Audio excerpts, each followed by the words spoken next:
Our story begins in 1972, in a remote, unvisited canyon somewhere in northwestern New Mexico. This is where a group of hikers stumbled across some strange and curiously out-of-place artifacts and petroglyphs. The excited hikers reported their fortuitous discovery to the relevant authorities, and this prompted the University of New Mexico to dispatch an archaeological team to survey and catalog the site. The team concluded that the canyon was only occasionally visited, centuries ago, by a semi-nomadic tribe, perhaps connected to the Anasazi or ancestral Puebloans of nearby Chaco Canyon or Mesa Verde. And that's probably where the matter would have stood, the subject of a few dry archaeological reports, were it not for one baffling and inexplicable discovery. That discovery consisted of what is called, in technical jargon, an OOPArt, or out-of-place artifact. The object was dubbed the compass, and it was nothing less than a highly sophisticated piece of advanced technology, more advanced by far than anything 20th century science could field. But the discovery of the compass was only the first link in a chain reaction that involves a whole slew of paranormal mysteries.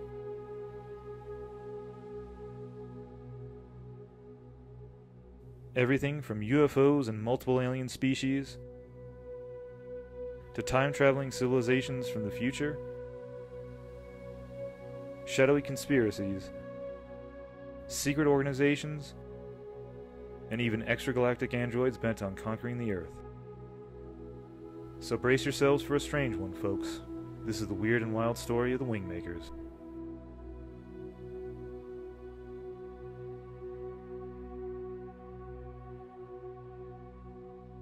The 1990s were a wild decade. These were the years of the early internet, of Bill Clinton, and secret military programs, of the Phoenix Lights, life on Mars, and, most importantly, of government conspiracies and cover-ups.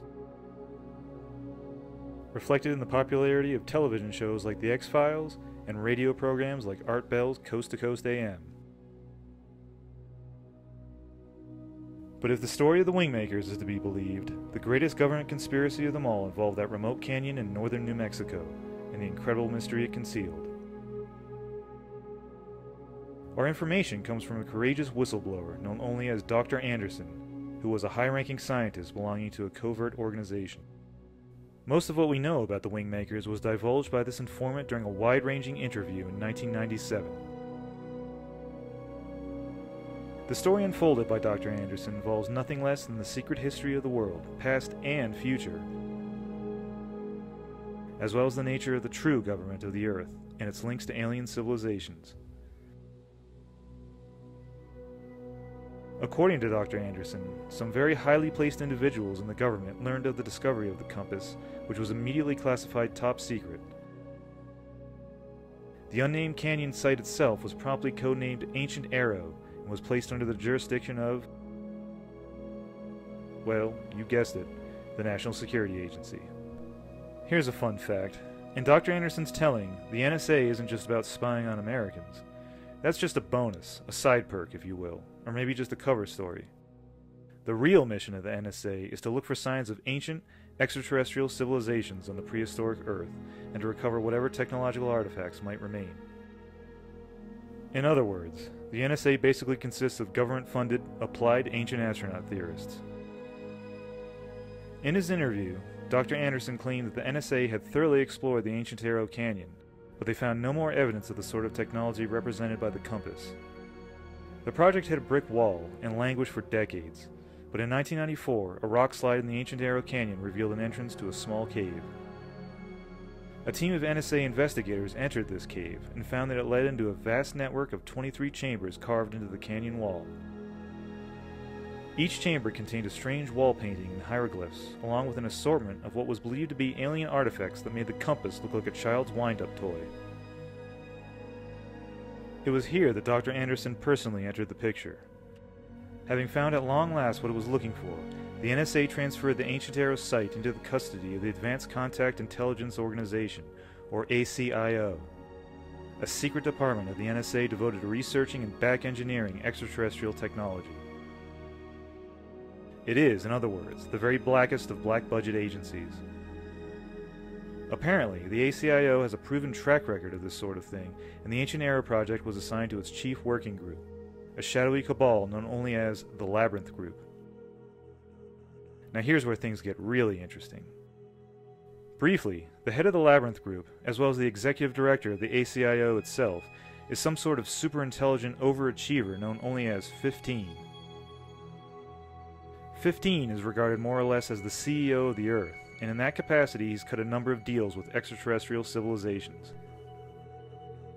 These civilizations include that of the notorious Greys, the infamous ETs of flying saucer fame who love to abduct and mutilate human beings, and another alien race called the Corteum, which are 15-foot-tall humanoids with translucent skin.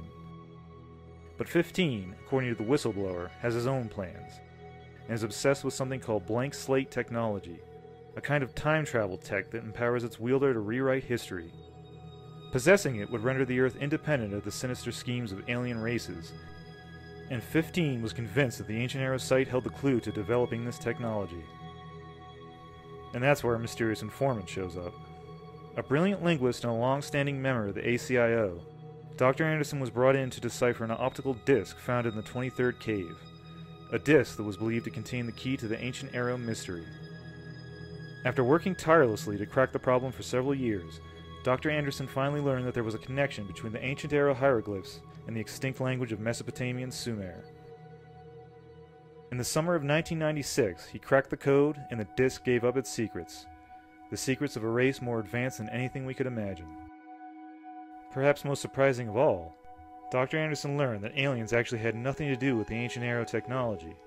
It was the work instead of a time-traveling civilization of human beings from the future. 750 years in the future, to be precise. They called themselves the WingMakers, and considered themselves to be culture bearers with a mission to bring enlightenment to past humanities and sow the seeds for a future world culture.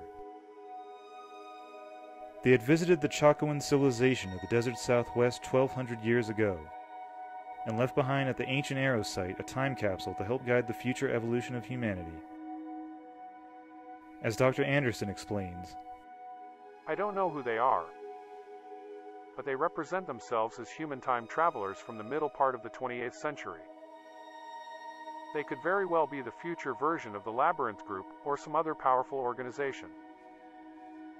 They seem to have a very well integrated subculture, in that their language is clearly a combination of many extinct languages, which they could only have knowledge of if they had access to ACIO information systems, or were indeed time travelers, or both, I suppose. Assuming they're accurately representing themselves, they are very advanced technologically. The Labyrinth Group holds that BST is the most advanced technology conceivable. Anyone who possesses it and can successfully utilize it is clearly more advanced than our contemporary human culture or any of the extraterrestrials we are currently interfacing with. And it gets even weirder. Dr. Anderson tells us that the WingMakers have left behind a series of warnings, prophecies that speak of an alien invasion that was supposed to have occurred in 2011. An extragalactic race of transhuman technobiological aliens, covetous of the Earth's rich genetic resources, would begin secretly infiltrating the UN in that year, preparatory to establishing a global empire and eliminating the human species altogether. The good doctor also claimed that the Earth was actually ruled by a cabal of secret organizations that included not only the NSA and ACIO, but also the IMF, CIA, World Bank, and even the Federal Reserve. Oh, and he also claimed that although then-President Bill Clinton wasn't all that important in this shadow government, he certainly knew all about the Greys, the Corteum, and, of course, the Martians. In light of all this information, it kind of makes that whole Monica Lewinsky business just seem silly. Anyhow, there's more. Much more. Dr. Anderson defected from the ACIO and became a whistleblower because he came to sympathize with the WingMakers' mission and felt that knowledge of them ought to be publicized. It wasn't right, he felt, that 15, the ACIO, the NSA, and all the others should hoard that knowledge to themselves. To that end, Dr. Anderson set up a website that contained transcriptions of his interviews, as well as images of the Ancient Era wall paintings, snippets of WingMaker music, and many documents and reports from various ACIO scientists. As a matter of fact, you can still visit an archived version of the site and decide for yourself. As to whatever happened to Dr. Anderson, well, who knows? The ACIO, he said, has a long reach, and he didn't expect to be able to hide from them forever. Thanks to their alien friends, they even had the technology to erase human minds, so perhaps they got to Dr. Anderson after all, and finally put him out of the way. And what are we to make of the story of the WingMakers and the ancient Arrow Canyon? Did time travelers from the 28th century really visit the Anasazi and leave behind advanced artifacts in northwestern New Mexico? Did extragalactic aliens secretly invade the Earth in 2011? And did Slick Willie really know more than he let on to back in the 90s? Damned if I know, but here's what I can say. In one of his interviews, Dr. Anderson hints that the ancient Arrow Canyon is located about 80 miles northeast of Chaco Canyon. Near as I can tell, that sounds like somewhere on the Jicarilla Apache Nation, not too far from the infamous Dulce base. Is there a connection? The important thing is that I've got a general location, and that's half the battle. Now it's just a matter of getting out there and searching the many canyons and valleys of northwestern New Mexico. And maybe someday I'll find the ancient Arrow site and the secrets of the WingMakers. Anyhow, if you know anything more about the ancient Arrow Canyon, or the WingMakers, or the whereabouts of Dr. Anderson, or even the NSA's branch of ancient alien enthusiasts, please let us know all about it in the comments below.